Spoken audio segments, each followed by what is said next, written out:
Setiap orang itu kalau mau sehat mental sepertinya harus punya goal, Oke, harus punya tujuan tujuan hidup, gitu ya. benar. Kita hidup nih buat apa sih gitu ya?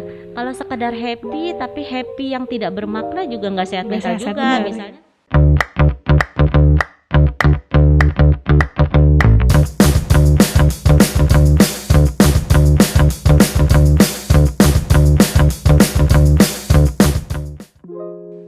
Halo semuanya, welcome back to Pause Podcast with Us. Kenalin, aku Nana dari Farmasi 2020 sebagai moderator pada episode podcast kali ini. Nah, hari ini aku gak sendirian. Aku ditemenin sama narasumber kita yang keren dan cantik banget. Nah, namanya yaitu Ibu Sinta Mayasari, Sarjana Psikologi, Majelis Psikologi, Psikolog sebagai Ketua HIMSI Wilayah Lampung. Langsung aja kita kenalan. Halo Ibu, apa kabar hari ini? Alhamdulillah baik dan luar biasa. Oke, kata Ibu tadi alhamdulillah baik nih. Nah, sudah aku lihat Ibu nih fisiknya oke, kesehatan fisiknya alhamdulillah baik. Nah, kalau kesehatan mental kira-kira gimana Bu? Ini baik atau enggak? Bedanya kesehatan mental dengan kesehatan fisik gitu. Kalau kesehatan fisik sekilas bisa dilihat Bisa ya, dilihat. karena kelihatannya sehat-sehat aja. Oke. Tapi kalau kesehatan mental itu harus dicari tahu beneran sehat atau enggak gitu. Nanti ditelusurin nih. Tapi kalau saya mungkin insya Allah menuju sehat mental ya. Oke. Nggak berani juga bilang 100%. Bener. Karena kalau lagi bete itu berkurang Iya, kesehatan bener. mentalnya. Oke, sesuai dengan topik kita pada sore hari ini, yaitu mental health atau kesehatan mental. Sehat secara mental adalah keadaan ketika seseorang merasa sejahtera baik secara psikologis, emosional, ataupun secara sosial. Nah, langsung aja. Jadi di pandemi COVID-19 ini tidak bisa kita pungkiri ya Bu, kalau kita selalu beraktivitas di rumah aja. Nah, kira-kira nih, pandemi COVID-19 ini mempengaruhi nggak sih kesehatan mental dari kita sendiri?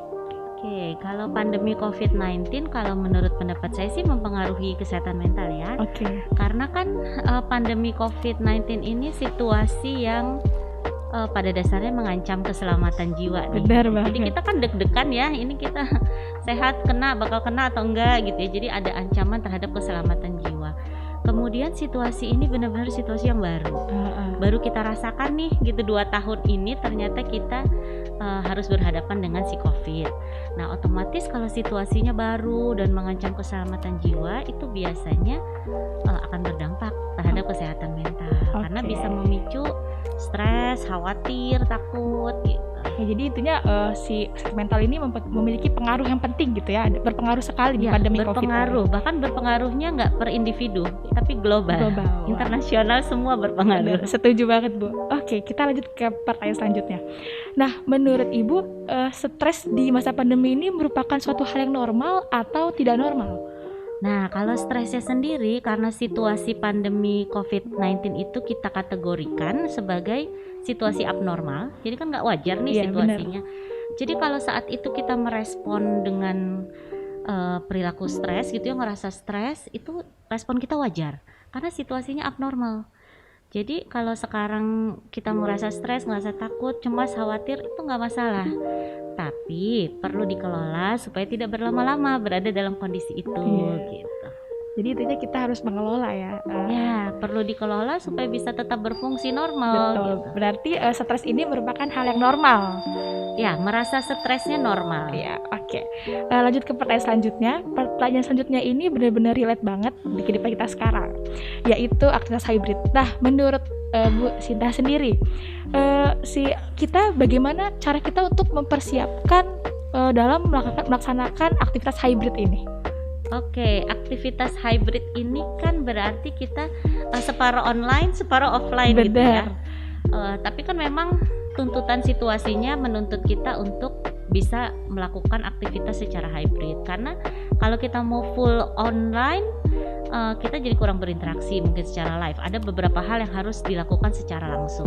Tapi kalau kita mau full offline, itu juga kan situasinya belum kondusif nih. Iya, Mungkin benar. masyarakat juga belum banyak yang kebal terhadap virus ini gitu. Iya. Jadi menurut saya sih memang individu yang sehat mental itu perlu bersedia beradaptasi dengan situasi ini. Kalau memang tuntutan lingkungannya adalah kita melakukan berbagai aktivitas secara hybrid, ya kalau kita mau jadi sehat mental, kita jawab tuntutan tersebut dengan melakukan perubahan juga gitu ya. Kalau misalnya di bidang, mungkin kalau anak-anak belajar ini mahasiswa ya. Iya, mahasiswa. Kalau bener, Ibu. mahasiswa kan artinya nggak bisa lagi kita buta teknologi nih, karena beberapa pembelajaran sekarang semua platformnya menggunakan teknologi. Kemudian juga ada lifestyle atau gaya hidup baru yang perlu kita kembangkan juga atau kita lakukan dengan 5M misalnya. Nah sekarang kan kita aja ini udah maskeran ya Mbak Bener, ya, udah ini kan udah maskeran. perubahan lifestyle yang tidak Baru bisa banget. dihindari gitu. Bener. Nah ini kan sebenarnya cara kita untuk menyesuaikan diri dengan situasi ini, salah satunya Adaptasi ya. ya, Oke, salah satunya adaptasi ya yang harus kita siapkan untuk memulai kembali aktivitas hybrid ini. Oke, Ibu, lanjut ke pertanyaan selanjutnya. Pertanyaan selanjutnya ini benar-benar saya juga penasaran dan pengen tahu gitu. Jadi, gimana sih cara kita mengetahui bahwa kita ini mempunyai mental yang sehat? Oke.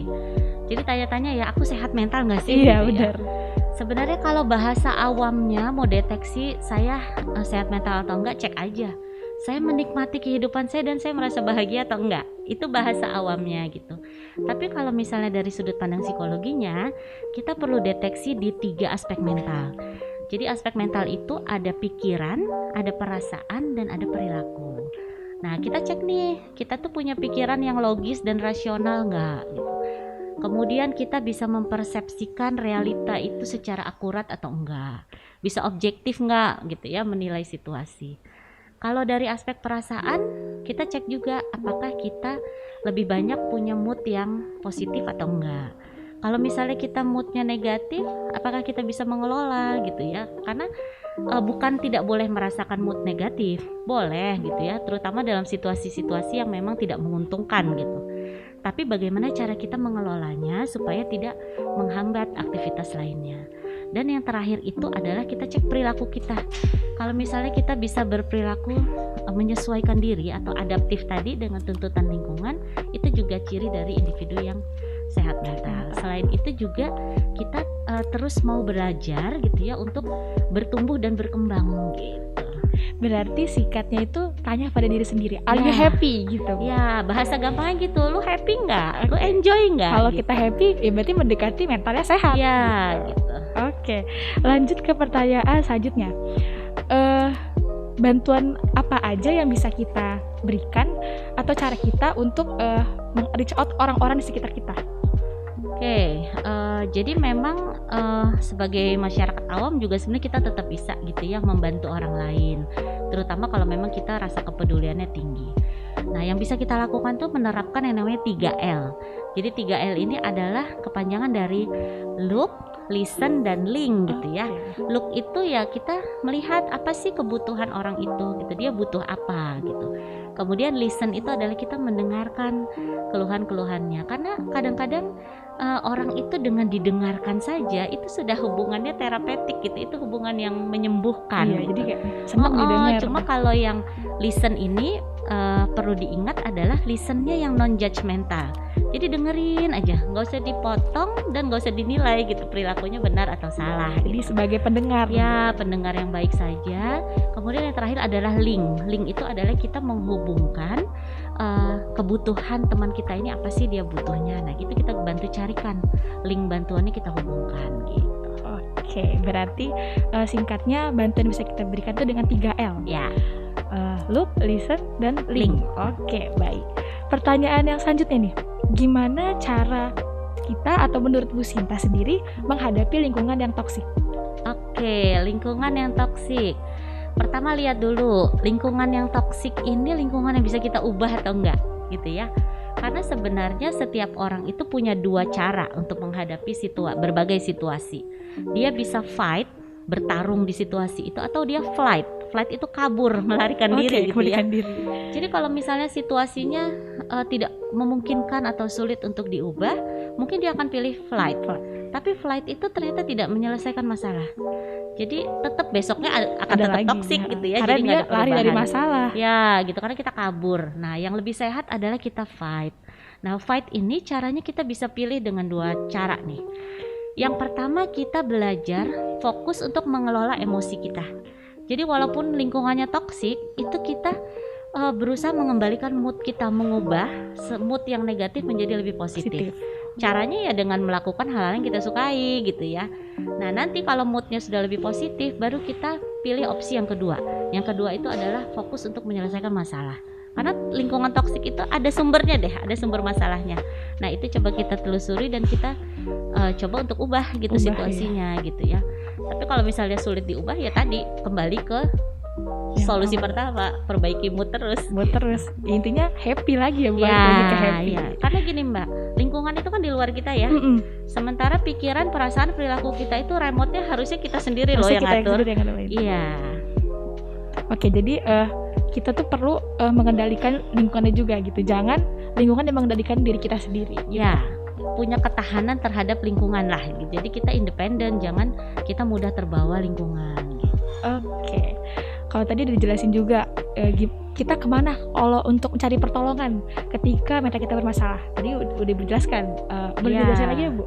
Jadi kalau dari HIMSI sendiri, Himpunan Psikologi Indonesia, itu kita sebenarnya sekarang sedang ada project yang sifatnya nasional nih. Jadi teman-teman bisa menghubungi call center 119 ekstensi 8. Itu adalah layanan psikologi yang diberikan oleh pemerintah gitu, bekerja sama dengan Kementerian Kesehatan, dengan Sekretariat Negara dan juga dengan pihak Telkom. Jadi di situ Anda akan dilayani dengan sekitar 600 psikolog yang siap menerima telepon gitu. Dan teleponnya gratis, for free. Beruntung banget ya untuk kita kalau kita punya mau bercerita itu bisa di HIMSI. HIMSI udah nyiapin layanannya langsung nih teman-teman. Oke, tadi kita udah ngebahas nih ngomongin mental health, kesehatan mental, pasti muter-muter sana. Nah, saya mau nanya nih Bu. Jadi teman-teman saya ini selalu lihat nih ya, dia buat story di Instagram itu pakai pantai tuh fotonya ditulisin self healing. Nah, saya mau nanya nih, self healing ini apakah merupakan salah satu untuk menunjang kesehatan mental atau masih ada aktivitas lain gitu yang bisa menunjang kesehatan mental dari diri kita sendiri? Menurut Ibu Sinta gimana? Kalau healing benar, itu adalah proses untuk yang tadi fokus ke mood itu ya. Fokus ke mood itu sebenarnya salah satunya adalah healing. Jadi dia berusaha menyembuhkan dirinya dan mengembalikan moodnya supaya positif gitu. Tapi selain itu juga kita bisa mengutak-atik lagi gitu ya. Karena tadi aspek mental itu ada 3P ya, berarti mulai sekarang kalau kita mau lebih sehat mental, kita kembangkan pola pikir yang lebih logis, lebih positif. Emosi juga gitu, kita latih untuk lebih positif, dan perilaku juga yang adaptif dan produktif gitu ya. Karena gini, setiap orang itu kalau mau sehat mental sepertinya harus punya goal, harus punya tujuan hidup, gitu ya. Kita hidup nih buat apa sih gitu ya. Kalau sekedar happy tapi happy yang tidak bermakna juga nggak sehat mental juga. Misalnya aku hanya mau melakukan sesuatu yang aku suka supaya aku happy, tapi maknanya apa buat dirimu gitu ya. Jadi lebih baik kita pilih aktivitas-aktivitas yang punya makna gitu buat diri sendiri, dan syukur-syukur juga bermanfaat bagi orang lain. Nah itu sebenarnya cara pemulihan yang lebih enak ya gitu. Karena kalau kita itu berada dalam posisi terluka, tidak berdaya, dan kita berusaha mengobati dengan menolong orang lain, itu sebenarnya menyembuhkan. Jadi kita ngerasa mampu. Jadi perasaan tidak berdayanya, tidak berharganya itu bisa terobati gitu. Jadi banyak-banyak nolong orang itu sebenarnya proses healing yang juga bagus. Berarti bisa jangan lupa bersyukur, dan jangan lupa juga teman-teman jangan rebahan terus nih ya kan, harus punya produktif ya kan. Rebahan kalau tangannya ketik-ketik cari ini juga boleh. Ya, bisa jualan online gitu ya. Berarti walaupun rebahan tetap ada yang kerja nih dari tetap produktif untuk mengeluarkan potensimu gitu, mewujudkan potensi. Jadi kalau rebahan aja takutnya sebenarnya kita punya potensi yang bagus tapi nggak keluar nih, karena kita nggak berani ngapa-ngapain, nggak mencoba pengalaman baru gitu. Jadi lakukan aja, apalagi masih muda-muda ya seperti teman-teman ini. Lakukan aja banyak hal, nggak usah takut gagal, nggak usah takut salah. Semua ada proses belajarnya. Siapa tahu nanti Anda keluar semua tuh potensi terbaik. Tuh, dengerin pesan dari Ibu Sinta. Oke, last but not least, untuk Ibu Sinta, ada nggak nih closing statement dari Ibu Sinta sendiri? Closing statement kalau untuk kesehatan mental adalah terima dirimu dengan segala kelebihan dan kekurangan, dan jadilah orang yang bahagia gitu ya. Karena bahagia ini sesuatu yang tidak bisa dibeli, tapi Benar. harganya mahal sekali. Mahal gitu. sekali. Jadi jangan remehkan kalau kamu sekarang nggak merasa happy dan nggak bisa menikmati hidup, itu jangan remehkan. Jangan Segera diremehin. cari bantuan. Nah, cari bantuan kemana? Ke Himsi langsung. Boleh. Oke, mungkin itu aja ya untuk pembicaraan episode podcast kita kali ini. Dari Ibu Sinta benar menarik sekali nih podcastnya, insightful banget dan seru banget nih. Kita punya pengetahuan baru, punya saran-saran baru dari Ibu Sinta sendiri. Oke, terima kasih banyak Ibu Sinta atas Sama-sama. waktunya hari ini. Oke, see you in another episode of podcast. Bye-bye. Bye.